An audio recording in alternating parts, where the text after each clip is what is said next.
Dịch máy nghe cứng đơ, đối tác đọc là biết ngay không phải mình viết. Còn AI dịch thì khác, nó giữ ngữ cảnh và giọng. Email tiếng Anh đọc tự nhiên như người bản xứ viết, miễn phí và làm được liền hôm nay. Nếu công việc của bạn phải đọc, phải viết tiếng Anh, email cho đối tác, tài liệu, tin nhắn mà tiếng Anh chưa chắc tay, thì tập này là cho bạn.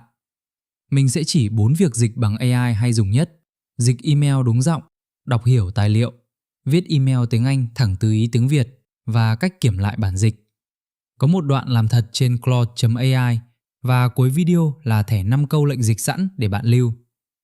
Mình là Học Lỏm AI, bắt đầu nhé! Vì sao AI dịch tự nhiên hơn dịch máy kiểu cũ? 2 lý do. 1. Nó hiểu ngữ cảnh. Bạn nói được email này gửi ai, để làm gì. 2. Nó giữ giọng, trang trọng hay thân thiện là bạn chỉ định. Và dịch xong chưa ưng, bạn hỏi tiếp được, lịch sự hơn nữa, ngắn lại một chút. Dịch máy kiểu cũ không làm được mấy chuyện đó.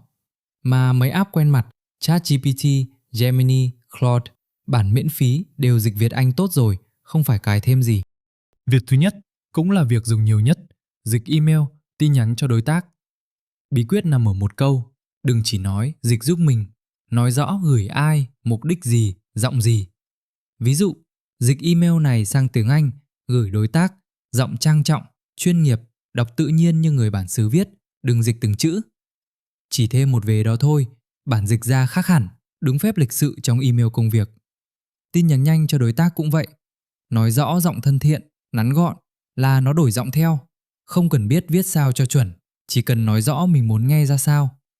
Lát cuối video, mình làm thật nguyên một email cho bạn xem.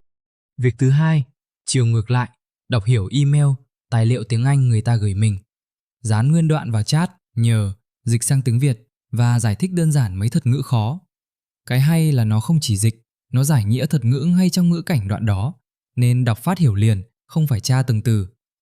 Điều khoản thanh toán, email báo thay đổi dịch vụ, dán vào là nó giảng lại bằng tiếng Việt dễ hiểu. Đọc câu nào vẫn lấn cấn, hỏi tiếp, câu này ý họ đồng ý hay từ chối? Họ có đang cần mình làm gì không? Hiểu đúng ý người gửi, trả lời mới đúng được. Việc thứ ba mới là cái tiết kiệm thời gian nhất. Viết email tiếng Anh thẳng từ ý tiếng Việt. Bạn không cần ngồi viết một bản tiếng Việt hoàn chỉnh rồi mới nhờ dịch, kể ý chính thôi. Viết email tiếng Anh trang trọng gửi khách hàng, báo bản thiết kế sẽ trễ 2 ngày, xin lỗi, hẹn ngày gửi mới. AI soạn luôn cả email, từ mở đầu tới chào cuối, đúng giọng bạn cần. Việc còn lại của bạn là đọc, sửa vài chỗ cho đúng ý mình, rồi gửi.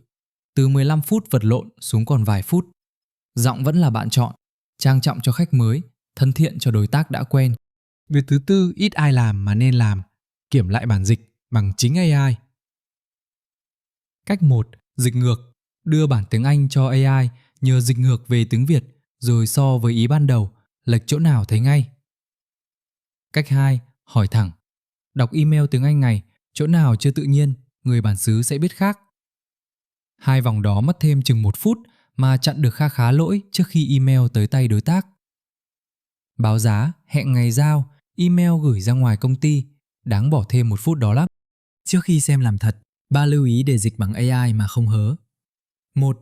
Dịch xong đừng gửi liền, dò lại thuật ngữ chuyên ngành, tên riêng, con số, ngày giờ.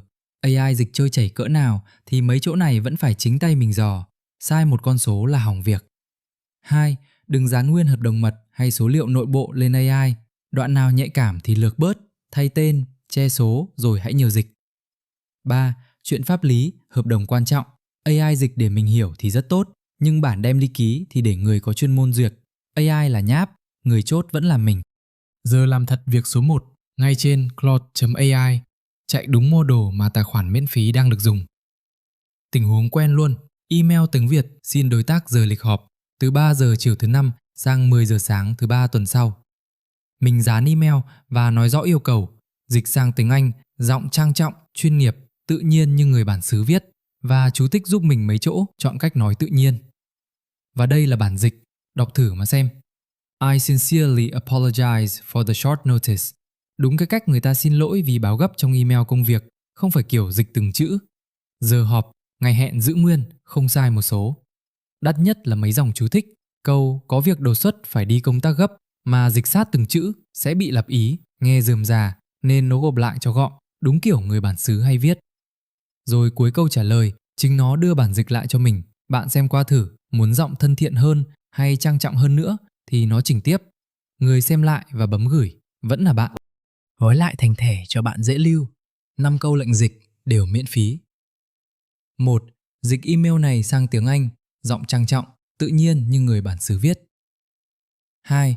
Dịch đoạn này sang tiếng Việt, giải thích đơn giản các thuật ngữ khó. 3. Viết email tiếng Anh trang trọng, gửi đối tác với các ý sau. 4. Dịch ngược email này về tiếng Việt để mình kiểm. 5. Đọc email này, chỗ nào chưa tự nhiên, người bản xứ sẽ biết khác. Nguyên văn thẻ ở phần mô tả, lưu lại, mai có email tiếng Anh là xài được liền. Vậy đó, 4 việc: dịch đúng giọng, đọc hiểu tài liệu, viết từ ý tiếng Việt và kiểm lại bằng dịch ngược đều làm được với ChatGPT, Gemini hay Claude bản miễn phí. Giữ một điều cho vững, AI dịch là bản nháp tốt, nhưng thuật ngữ, tên riêng, con số và nút gửi vẫn là của bạn. Tập tới đổi món, điểm mấy tin AI đáng chú ý trong tháng và giải đáp câu hỏi các bạn để lại dưới video. Có gì thắc mắc để ngay dưới comment nhé. Nếu video có ích, tối nay thử liền, lấy cái email tiếng Anh gần nhất bạn nhận, nhờ AI dịch và giải thích. Cảm ơn bạn đã xem, hẹn gặp lại ở Học Lỏm AI.